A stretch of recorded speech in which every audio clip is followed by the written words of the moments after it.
Real stories of werewolves, of Dogman from history, from your emails, illustrated and animated with the democratizing magic of machine learning AI. Welcome to Scary Stories. Time to make the werewolf sing. Time for Halloween. Time to make the Dogman sing. Time for Halloween.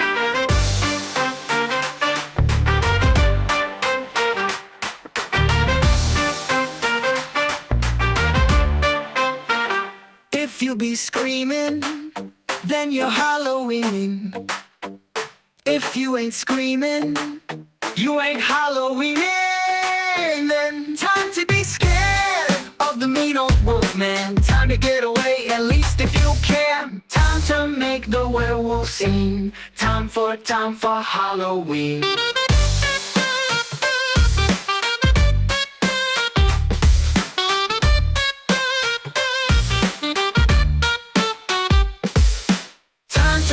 The werewolf sing. Time for Halloween. Time to make the Dogman sing. Time for Halloween. Hope you got your seats buckled, cause it's time for an hour-long Halloween special on Scary Stories NYC.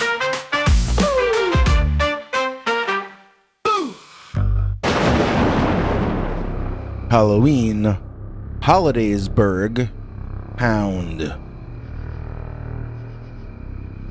Dear Scary Stories NYC, I grew up near Hollidaysburg, Pennsylvania.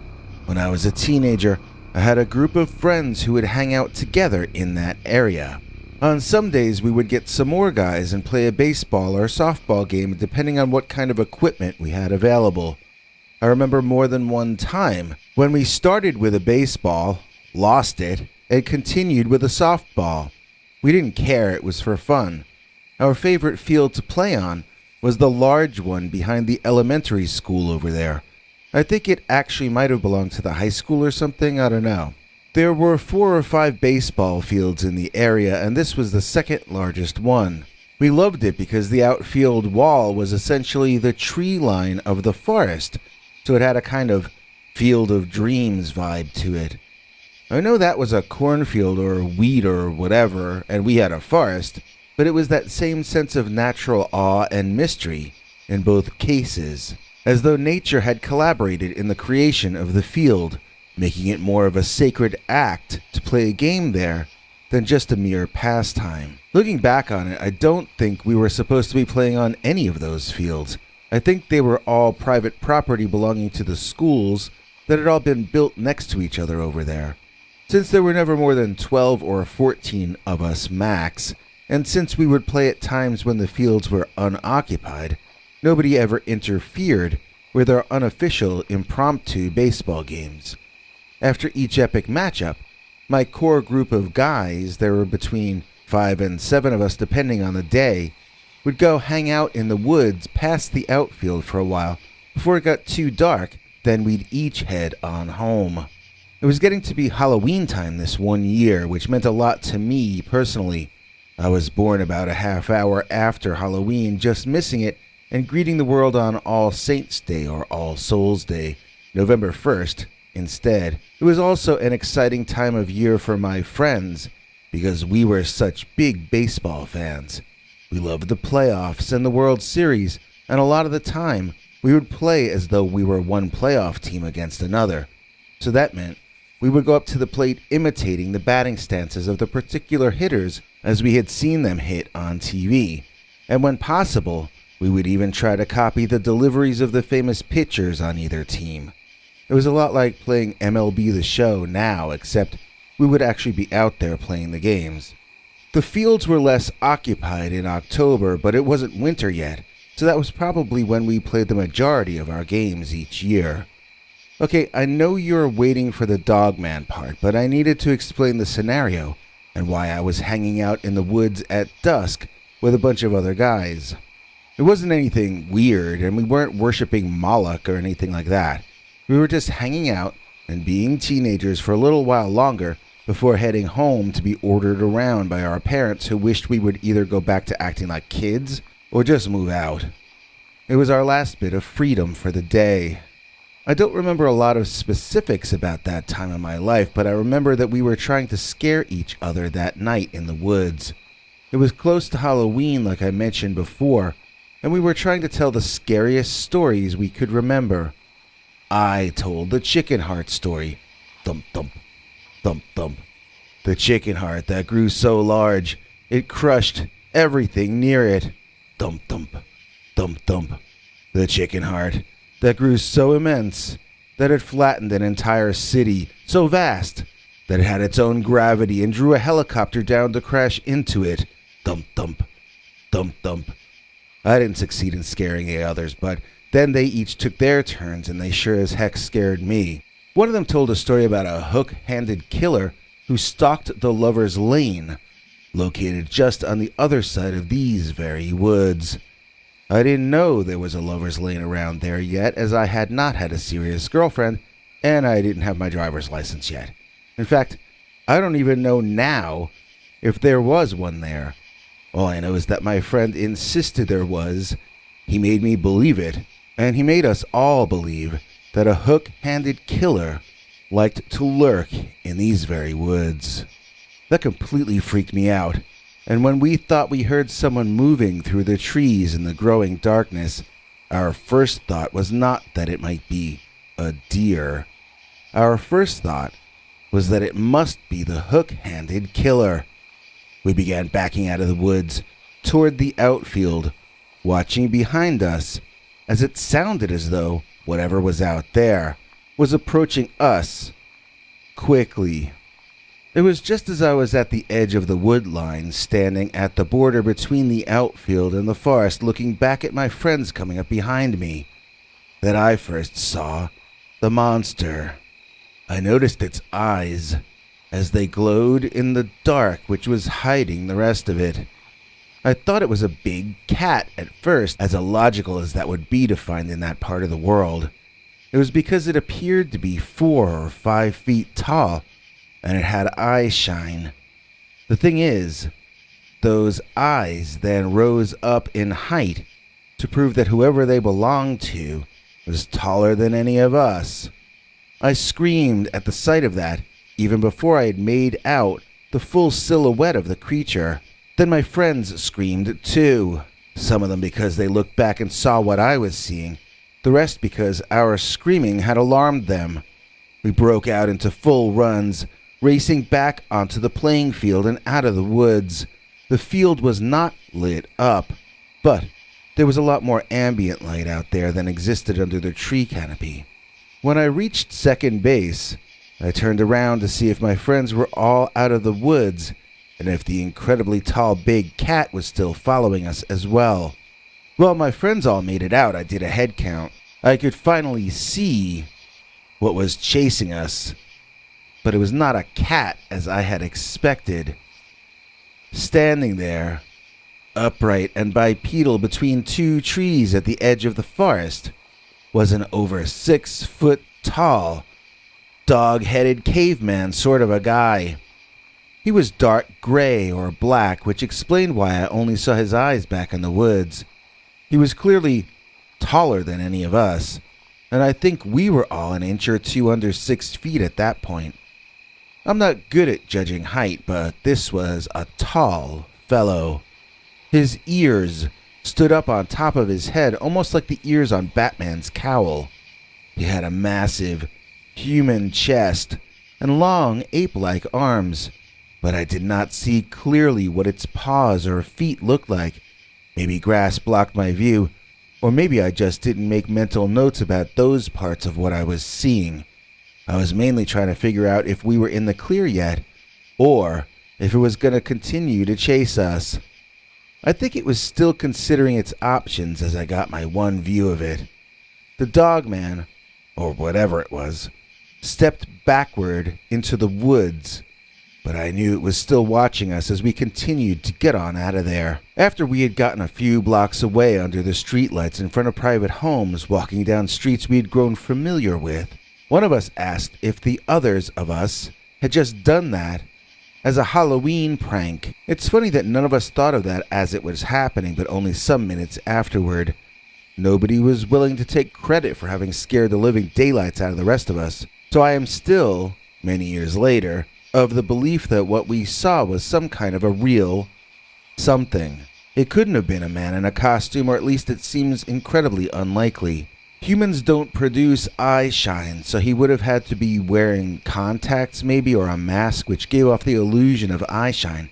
Then he would have had to navigate in a pitch black forest as fast as a bunch of fairly athletic young men while wearing the contacts or Dogman mask.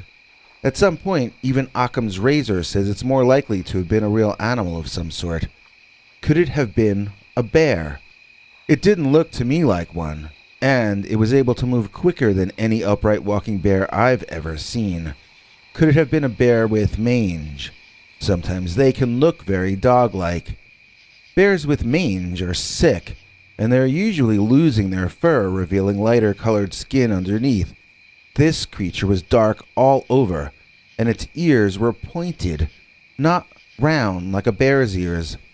The other thing was, my friends and I were all completely freaked out by this thing. I mean, it scared the bejeebus out of us.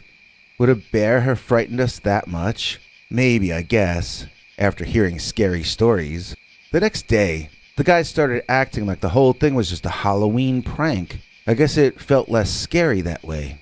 We never spoke about it all that much after that, and when we did, we called it, that Halloween prank somebody pulled on us, or the werewolf prank, and things like that. Like I said before, nobody ever took credit for this epic prank, and we had no proof it wasn't real, but we also had never heard of Dogman at that time, and we knew werewolves couldn't be real, so it had to have been a prank as far as we were concerned back in the days following our sighting of the Halloween Hollidaysburg hound.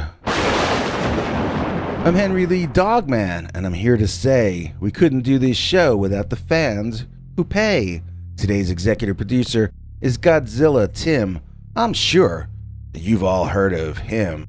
When he leaves a comment, it's a thriller, because he's Timothy Godzilla. Please join us in thanking Godzilla Tim Walker for making today's episode possible. If you'd like to be a VIP and keep our show alive like Godzilla Tim, just join our paid subscribers club at peterbernard.com or by clicking the join link below. You'll gain access to our brand new Sunday night episodes in which we tell secret uncensored stories that we could never tell on this channel. Dr. Death will be back at the end of this show to tell you more about that. But first, I'd like to tell you a story about a New Jersey cryptid, and we call this next one the Dixontown Road Dogfoot. Dear Scary Stories NYC, this story happened back in the 80s when I had a job helping to deliver fax machines and printers to places in the New York area. A couple of times we got lost out where that Jersey Devil is supposed to live. We never saw him, but it actually was a weird vibe, and both times you really kind of expected to see him. To me, the Pine Barrens and areas in Vineland, New Jersey feel like Halloween, even when you drive through them in July. The only actual cryptid I've ever seen, though, was this inexplicable dog-like Bigfoot sort of thing we almost ran into while driving on Dixontown Road in Medford, New Jersey. Looking back on it, I'd say that it was probably what we would nowadays call a dogman. The situation with that job was that I would ride shotgun with this guy we can call Sam who would drive. The printing machines back then could sometimes be very large, and I did my share of the heavy lifting. Offices would use things as big as a Xerox machine as compared to modern printers. I was good enough at carrying things, but I wasn't very good at any other aspect of the job. I was young and I didn't take any of it seriously. I knew it wasn't going to be my career, whereas this was a serious gig for the driver. My partner Sam was good at finding things on Long Island or upstate New York, but in New Jersey, he'd mainly rely on my map reading abilities, which were horrible. Over there around Medford or Medford Lakes in New Jersey, they've got a lot of little tiny neighborhoods on little curvy suburban streets, like out of that movie Poltergeist. I don't know if they were also built over native burial grounds by the Pathmark Man, but to us, each of them looked the same as the previous one. Between the similarity of their design and me associating them with that horror movie, we would both get confused when delivering around there. Most of the time we were delivering to offices and stores which were easier to find. You could stop and ask someone where a store was, and they would usually know. You can't do the same when delivering to people's homes in these identically unique little suburban enclaves. This was one of those times when we had to locate a number of private residences, and it was a long and hard day. We finally delivered the last machine as the sun was beginning to set. Heading off in the growing darkness onto Dixontown Road, our intent was to jump on some highway heading back up north to New York City. I don't remember how we were planning to do it, but we always tried to avoid toll roads, so I know we still had a lot of driving ahead of us. Now, Sam was a pretty straight arrow kind of a guy. He had one slight vice, which was that he would sometimes, after a long day, pull the van over onto the side of a highway, standing outside alone, and smoke a cigarette. He made it clear early on that this was his private time, and I wasn't to say a word to him until it was over. I think he was annoyed with my bad map reading on that particular day, but rather than have an argument about it, he would just go have his smoke, breathe the air, look at the trees, calm down, and then drive both of us home. Sometimes things don't work out as planned, however, and as I sat in the driver's seat, tapping the dashboard in time with music on the radio, Sam suddenly came flying back into the van, slamming the door behind him. He looked pale, and Sam had a deep suntan. He looked kind of sick, actually, so I was confused why he would jump in the driver's seat if he was about to be ill. He told me to roll up my window, and I was confused. He revved the engine while shouting at me to turn off the radio. I hit the button, killing the sound, and Sam got the motor going and put the van into drive. I had forgotten that he had told me to roll up my window, and then, before Sam could get us moving, a thick, hairy, long arm reached into the window to my right, passing in front of my face, grabbing at Sam to my left. It was under my nose, and I smelled this arm. I accidentally tasted the hair on this arm. I'm sure you'll believe me when I tell you that it was nasty. Maybe that was what caused the owner of the arm to pull it back out of the window. I do not know. The important thing is that when the arm was back outside, Sam hit the gas before it could reach back in. He screamed at me using foul language that he had told me to roll up my window. I heard what he was saying, but I still had no idea whose arm I had just smelled and tasted. So, rather than rolling the window up, I leaned my head out, looking back behind us, and that was the moment when I saw a running, bipedal, dog-headed man chasing us. He was bipedal for a few seconds anyway, and then he dropped to all fours and seemed to really pick up the pace. That was all I wanted to see.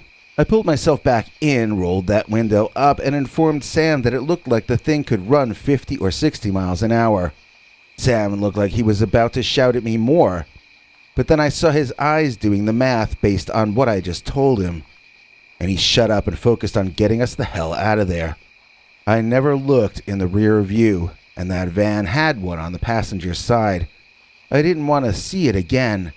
I didn't want to know if we were outpacing it.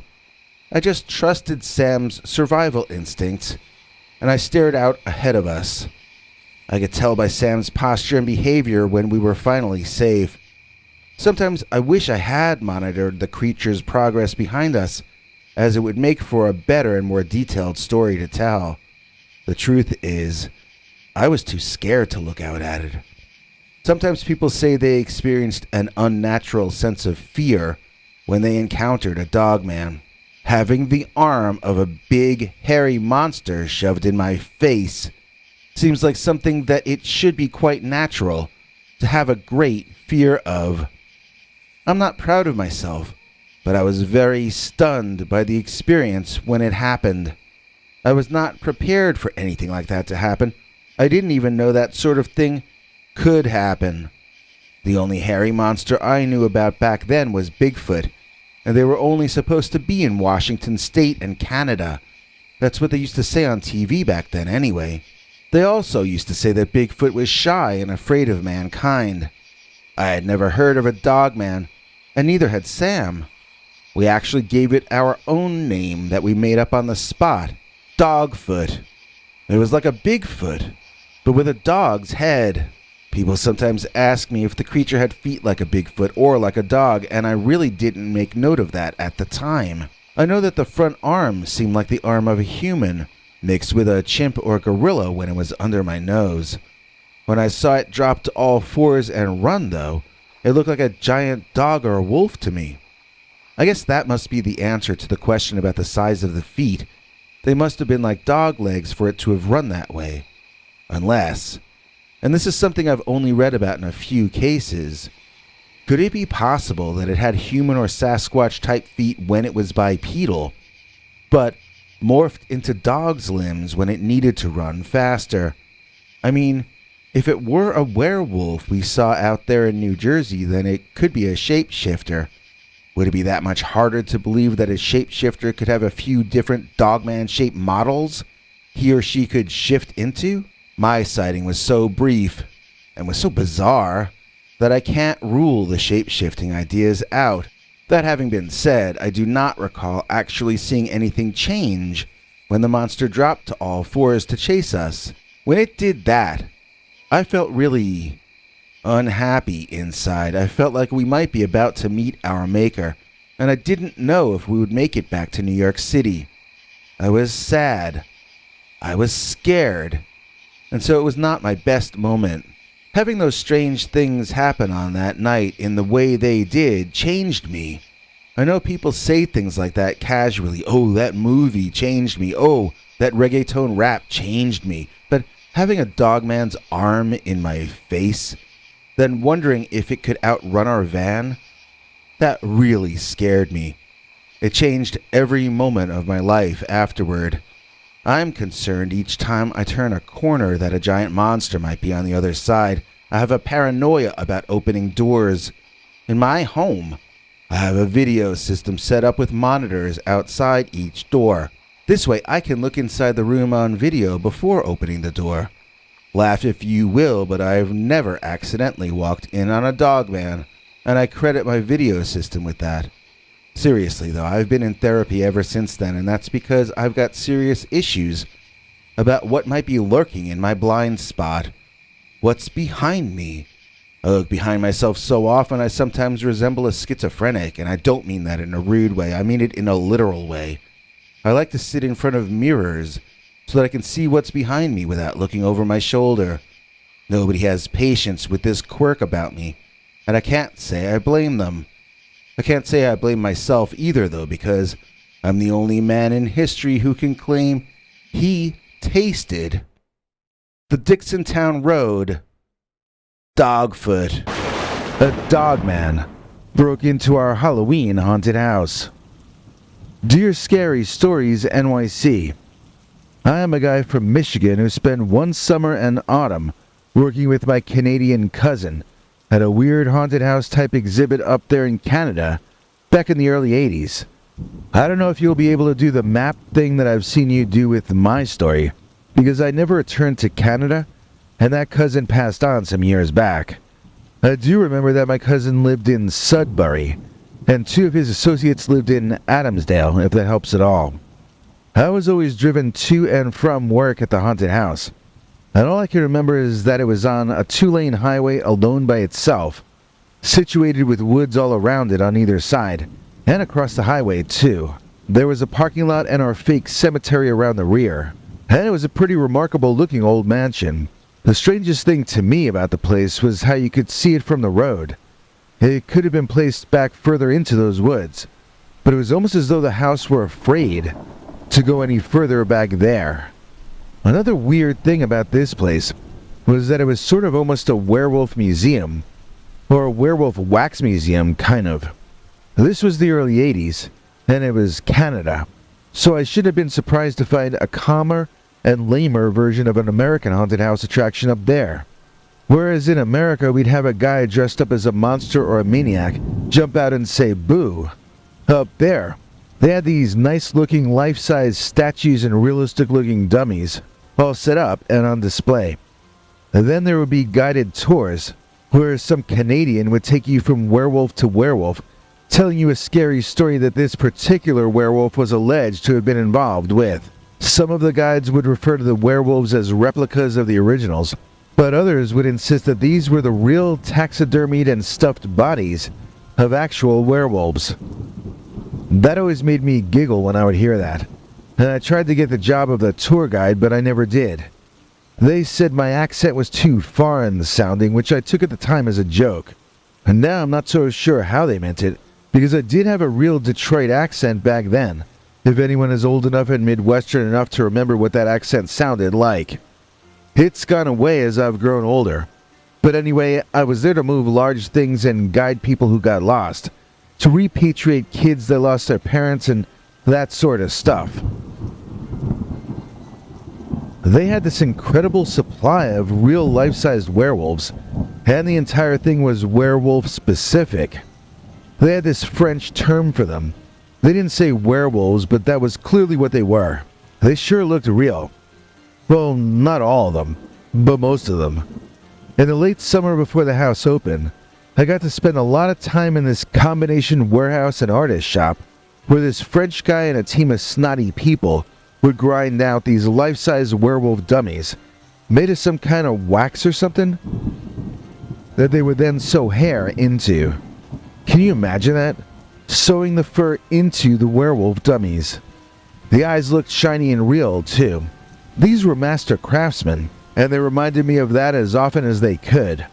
They were the great artists, and I was just a lowly American grunt who needed to move their great French-Canadian art carefully. I mean, they were jerky idiots, but they did make impressive werewolf displays. So I would haul these things and store them, then help the interior decorators arrange them inside the old mansion. There was also a lot of cleanup involved, and I worked very hard that summer. It was creepy being around the old werewolves, but it was also kind of weirdly exciting. I mean, if I had stayed home that summer, I wouldn't have been doing anything nearly as interesting. So this exhibit opened up in September, and I was only heading back to the States in the third week. So when it opened up, I was still working in and around the mansion doing cleanup, security, also still moving werewolves back and forth between the warehouse where they were made and the mansion we were showing them off inside of. So on one of the nights I was working security in the front by the ticket taker, as there had been some unruly teenagers trying to force their way inside earlier. While I was standing there, a number of people who were exiting complimented the ticket taker on that one animatronic werewolf. She just kind of looked at them funny. I don't know if she knew what the word animatronic meant. I know I didn't. Well, I mean, it sounded familiar, but I couldn't give you the definition. I knew I had heard the word before, but I didn't remember where. So the night wore on, and another person made a comment while leaving about the animatronic werewolf. This time I stopped the guy, and I asked him to be more specific. What was it he liked about the animatronic werewolf? The guy thought about it, and he said it was the way it would stand there perfectly still, and then when you least expected it, the thing would lunge out at you and try to grab you. The customer said that the whole house should have been like that one room. Then he asked me how we did it. He said he couldn't see hydraulic cables anywhere, but it was clearly a hydraulically operated animatronic werewolf. That was when I knew where I'd heard the word before. My younger brother. He read Fangoria magazine. Animatronic monsters were monsters in the movies. They were made by pushing buttons that moved air inside them and made bladders open up and shut or whatever. I don't know. My brother reminded me. Well, we didn't have anything like that inside this house. We had statues. If any of those things had moved, it would have shocked me half to death. But none of them did, because we did not have any moving displays. When the customer left, the ticket taker turned to me and restated the obvious. We didn't have any moving werewolf displays. So who or what was in the house lunging out to grab our paying customers. With the way she was looking at me, I figured out that she meant I should go and find the answer to that question for myself. Suddenly my summer didn't seem as much fun as it had up to that point. When I walked back into that house, the scary Halloween music suddenly didn't seem so quaint and kitsch anymore. It felt like I was walking into the heart of a living Halloween horror movie. And I have to say that the entire experience was more than a little overwhelming. It felt like I was above myself, looking down and watching, telling myself not to go back in there. But I wasn't listening. I kept going back deeper and deeper into the belly of the beast. They had this music playing. It sounded like Danny Elfman music, but I'm not sure that existed yet in those days. It could have been a drunken lunatic playing a calliope over and over. The same thing each time, but with only slight changes. The music was making me feel dizzy, and my own fear was making me sweat inside the house, which was not really that warm. I looked around in every room, squeezing between couples and families, swimming upstream in essence, trying to listen in on their conversations to find out if any of them were talking about what I was looking for. Whatever that was. If it was a guy in a costume, then he could be anywhere.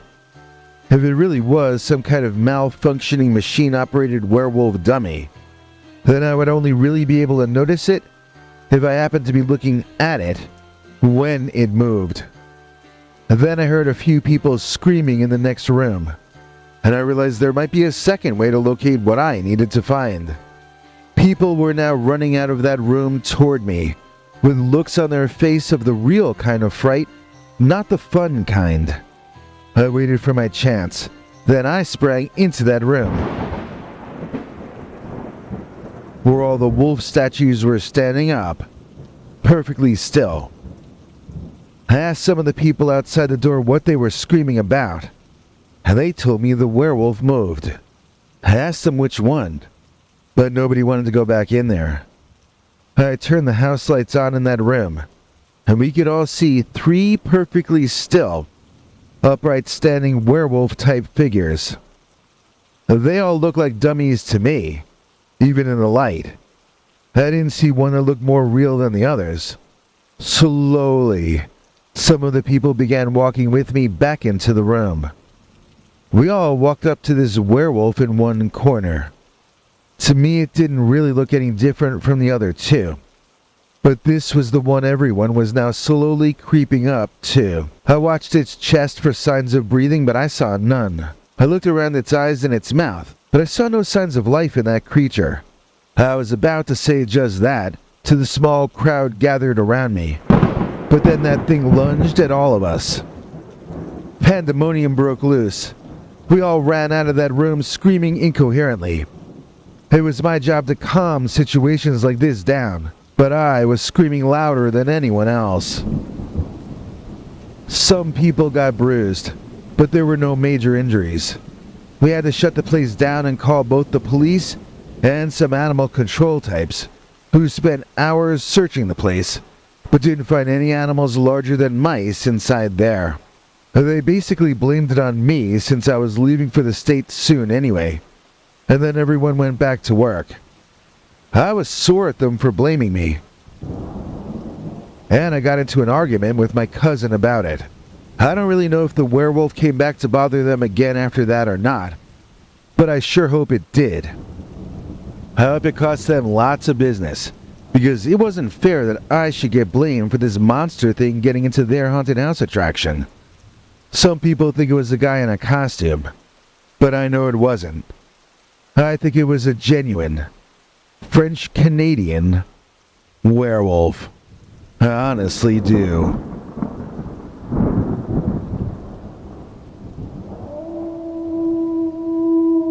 Real Wolfmen, true encounters in modern America.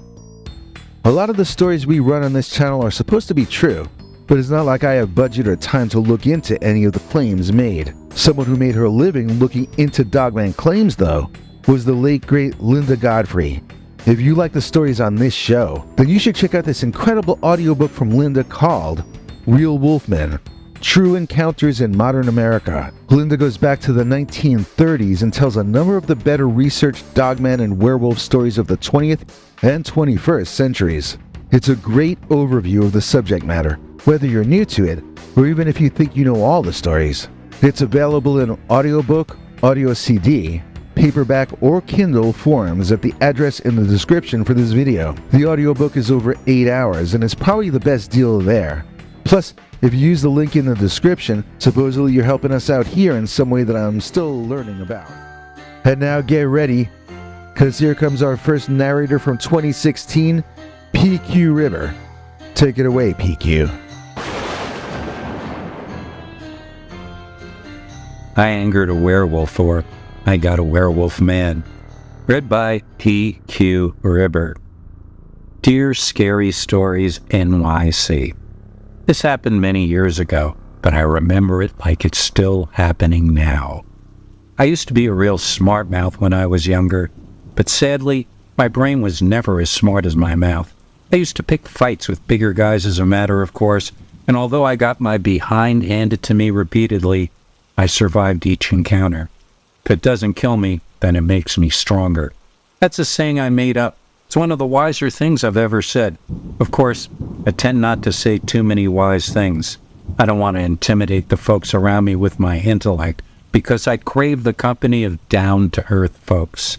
Those are God's favorite people. The salt of the earth types, you know. They shall inherit the earth, at least if they can cover the taxes on it. So, all wise guys have a big boss battle on their bucket list. Some of them don't realize it's there, but they will when they find themselves fighting a big boss. If they're really a major wise guy like me, then they'll even be the instigator of their boss battle. Like, I could have kept driving that night. I didn't have to fight with that creature. I could have gotten myself killed, or I should say my anger could have gotten me killed, I mean. What happened was this. I was driving on a highway in some nowhere town in Wisconsin. I'm originally from New Jersey, but my family disowned me and I'd moved to Michigan. I hated it there. So I was driving further west, looking for a place to settle down and try to start my life over. I was in a terrible mood, as I had really lost patience with the human race and saw no hope for myself being forced to live on the same planet as humans. When the werewolf, or Dogman, walked out onto the road in front of me, I cursed and screamed and swerved around the monster, narrowly missing him, almost skidding off the road, then somehow recovering control of the car in some fancy driving maneuvers that I probably couldn't do a second time if I tried. I was back on the road in my lane, driving at the speed limit, and the Dogman that almost killed me was in my rear view mirror. Literally. So what made me slam on the brakes? Anyone else would have kept going, saying a prayer of thanks. Not me. Who gets out of the car when a feral 8-foot-tall bear dog is walking around? Guy with anger issues, that's who. I walked over, no, I stormed over to that Dogman who was about to walk back into the woods. He stopped what he was doing and turned to give me a look like he thought I was out of my mind. So, okay, he was perceptive. I'll give him that. But he almost got me killed, and he deserved to be lectured. So that is what I did. I informed him that he had no right-of-way on a 2-lane highway with no vehicle. I informed him that he lacked intelligence. I informed him that I was going to punch him on the noggin, and for some reason, he chose to take offense to something I said. I weigh about 195 pounds. Ever since I turned 30, that's been my weight, and I maintain it. Well, that creature backhanded me, and all 195 pounds of me flew a good 10 feet in the air before coming in for an ugly landing on the 2-lane blacktop. I saw yellow and red things on the ground and realized those were my bloody teeth. Okay, so the Dogman won the first round. So what? The first round of the fight is for wimps anyway. I was just letting that werewolf tire himself out. Then I was going to come back strong. Well, we fought for a while longer, but it continued to be more than a little one-sided. More like he took me and threw me into this tree, then he picked me up and hurled me into that one. Each time I laughed at him, and I asked that monster, "Is that the best you can do?"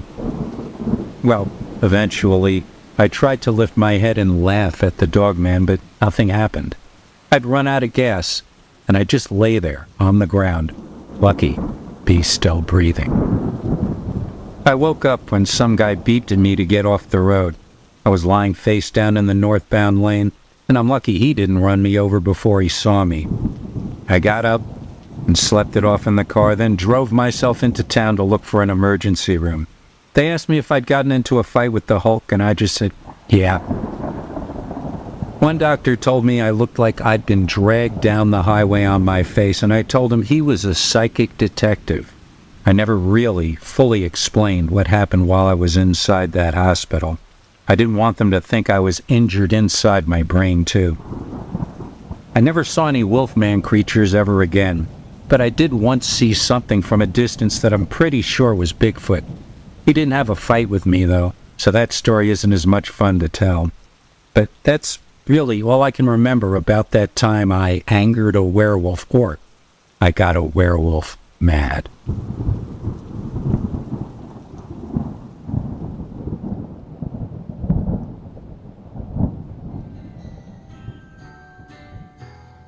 This episode is executive produced by me, PQ Ribber.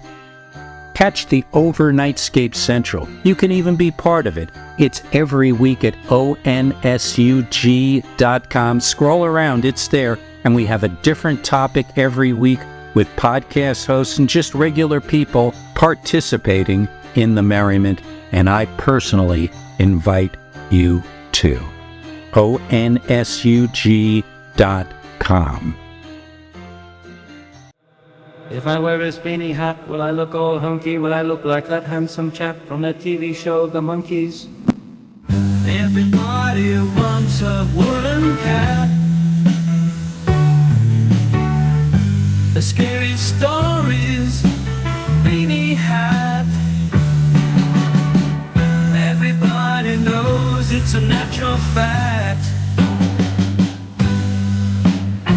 The scary stories, beanie hat. Link is in this video's description if all goes according to plan. Available in black, which is like every color all at once, man.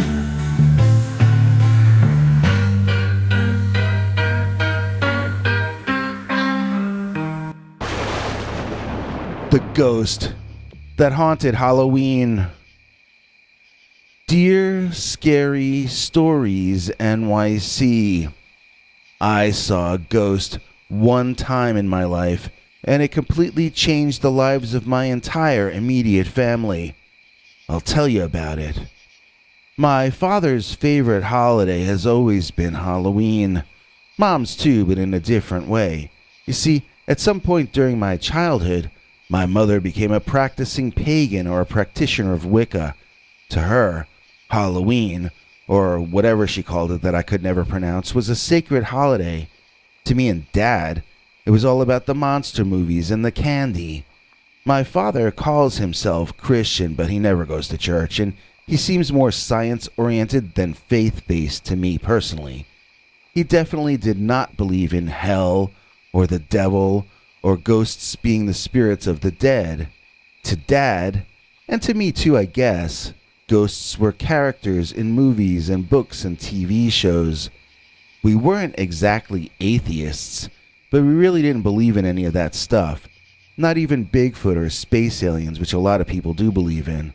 We loved movies and TV shows and whatnot about the paranormal or the supernatural, though. Science fiction as well. To us, it was all part of the same big pizza, and we liked every different kind of slice. We watched horror movies on TV together, and my mother would roll her eyes. During the era when I grew up, most of the horror movies that came out were too mature for my mother to allow Dad to take me to see, but he'd buy me magazines so I could see photos of the scary parts.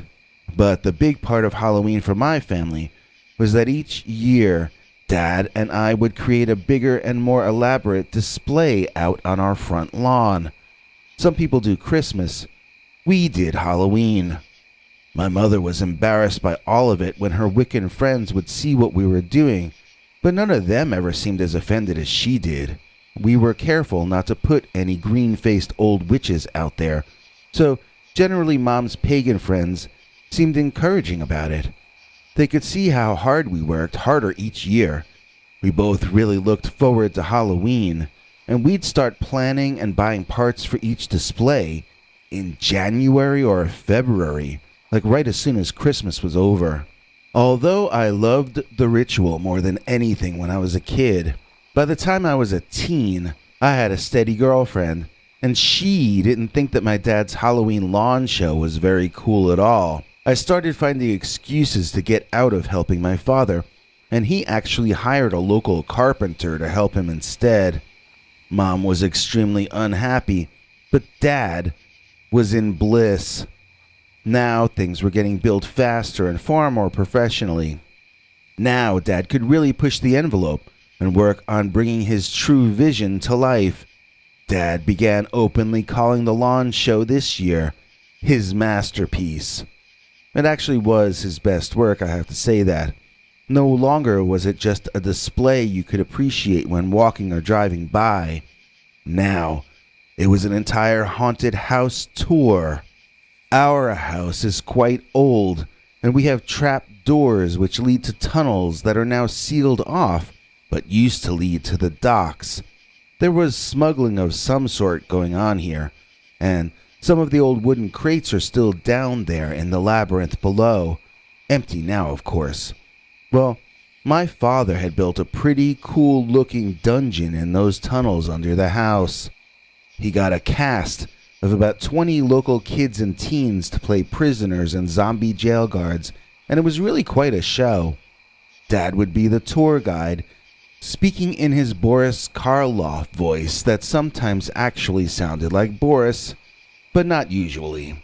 He had Bach's Toccata Fugue in D minor playing on repeat in the background, and he would tell us the sad story of each undead prisoner, including details about how they had been tortured and made to confess to consorting with demons and so forth. It was all a big laugh to us, but my mother felt Dad was making jokes about subjects that he didn't really understand. So, my girlfriend's sister had volunteered to play a part in my father's haunted dungeon, and that made my girlfriend want to see what the fuss was all about. All of a sudden, it wasn't a nerdy thing once her sister was interested. I should have been insulted, but I was young and in love, so I just took her on a date to my house's sub-basement and let Daddy Karloff put on his hammy show. Except this night, we would all get a taste of the actual supernatural. I hope you don't think I'm a Looney Tune for saying that, but I swear to you that if this was a trick, it was so well done that it may as well have been paranormal. There was a point in the show where my father, before telling us the list of scary stories about each prisoner, would swear that everything he was about to say was absolutely true. This house, he would tell us, was once owned by Ebenezer Eversneezer, the man who could never get over his cold, and that was because he spent so much time underground in these tunnels, attending to his illegal hoard of what we no longer know. If these stories I'm telling you now are not true, Dad would announce, may the spirit of old Ebenezer Eversneezer slap me silly right now. And just then, Dad turned his face hard to his right, as though he actually had gotten his wish granted. We all laughed, thinking it was just part of the show. My girlfriend even said she heard a sort of a clapping sound when Dad turned his face quickly like that. But the strange part is that Dad was not laughing along with us. He looked confused and more than a little frightened. He called off the rest of the underground dungeon tour, and he brought everyone upstairs. My girlfriend was disappointed because he ended the show before her sister had gotten to perform. We went up to my father to ask him what was going on, and when we caught up to him, we both got the surprise of our lives. There, on my dad's left cheek, was a very red handprint. I kid you not. My mother thought it was the funniest thing she'd ever seen. She laughs about it to this day. That was 9 years ago this year, and still, it was the only time anyone that we know of has had a paranormal or supernatural seeming experience in our house or underneath it. The whole thing really did feel like a one-off experience when we encountered the ghost that haunted Halloween.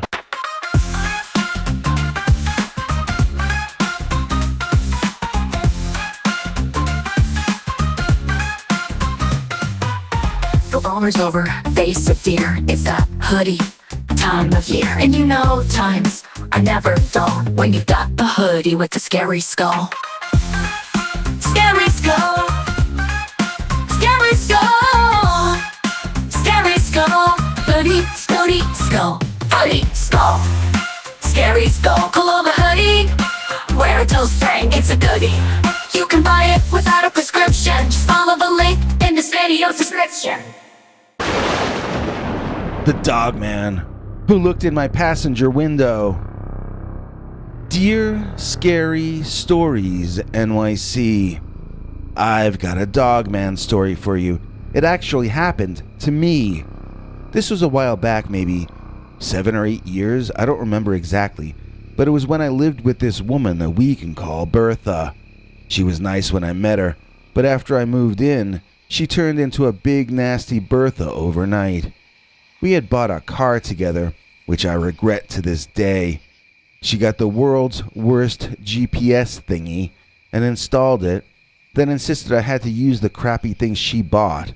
So, one day I was driving to a different state for business reasons, and I was going to be late for my meeting because I had gotten lost somewhere in Wisconsin. This was the second or third time I'd ever been to the state, and I had no idea where I was going. So, I tried to get Bertha's GPS to work, and nothing was happening. She had shown me what she does when this happens, and I did the same. I pulled off to the side of the highway, which was just a 2-lane blacktop.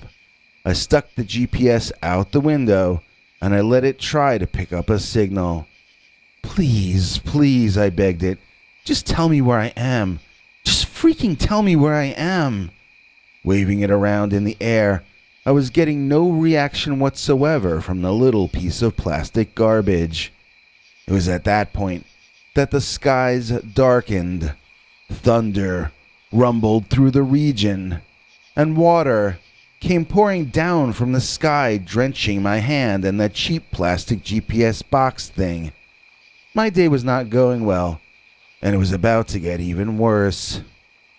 I heard a tapping to my right, which startled me. I had thought I was completely alone, but there was someone else there all right. It's just that this guy wasn't actually a human being. At first, in the pouring rain, I thought I was seeing a horribly deformed hitchhiker asking for a lift. In fact, I don't know that he wasn't asking to be let in out of the rain. Maybe he was. I think mostly he was tapping to get me to turn and look at him. I think he was curious about me, since I don't know if this guy had ever even seen a human before. So, what was I looking at, which was staring back in at me? I was staring at what looked like a drenched dog. A dog soaking wet from standing in the pouring rain. The problem was that this dog was standing up like a human, and his paws kind of looked more like hands than dog paws. I screamed. I was looking at a monster. There was a dog-headed monster outside my car, and it was calmly tapping on the window as though it needed a lift. I peeled out, skidding the car all over the wet road, as I went from 0 to 70 hydroplaning in a new record time. I left that dogman back there, standing and looking confused. Better him than me, that's all I have to say. So I was about to get on my cell phone and tell my client that I was going to miss the meeting. I was completely lost, and now I was shaken up too. But as I grabbed my phone, I looked up and saw a sign for where I needed to go. I was actually pretty close to where I needed to be, and the dogman had sort of put me back on track. So, it was the weirdest meeting ever, as I kind of felt traumatized and shaky, but I couldn't explain why. It was hard to focus, and I noticed him giving me strange looks at various points when I said odd or inappropriate things. He always thought I was a weirdo after that, but I think he would have thought I was even weirder if I had been honest with him about why I was in such a state of shock. He'd have probably stopped working with me entirely if he knew about the dogman who looked in my passenger window. Thanks, Biggie, and thanks to all of you for watching this far. If you liked it, please click like. If you'd like to see more of our work, please subscribe. And also click that bell icon if you'd like to be notified when we put out a new episode. To become an executive producer, you can donate to us through the thanks button under each of our videos or through our paypal.me/PeterBernard209 page. To receive cool perks like secret uncensored Dogman episodes far too wild to ever run on this channel, you can become a YouTube channel member by clicking the join button, or join our PayPal subscribers club at peterbernard.com. Joining either at the $3 a month level or above gets you access to our over 25 hours of secret uncensored Dogman stories available nowhere else. Do you have a scary story about Dogman or some other kind of high strangeness that happened to you? Let us know by emailing us at scarystoriesnyc@gmail.com or by leaving us a voicemail message at 804-LA-SCARY. You may need to call back on that one. It cuts off after, I think, 3 minutes. And if you don't want to do any of that stuff, thank you for simply watching to the end. Good night, and have a scary tomorrow.